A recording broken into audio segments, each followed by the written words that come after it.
strawberry. Ano yan? Lata.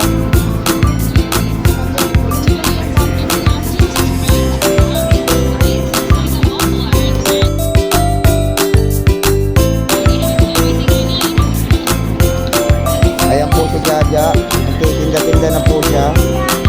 Ang pinili po ng customer niya is strawberry syrup. Oh. Tingnan mo yung ano niya. Ayan po, nakatakal po yan.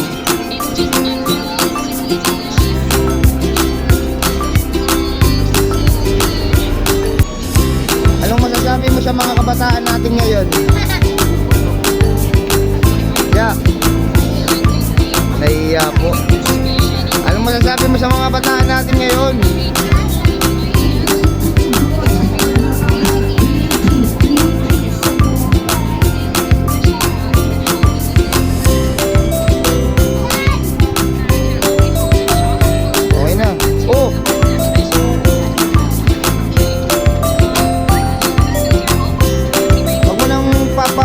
Okay na yung puno lang, huwag na apaw.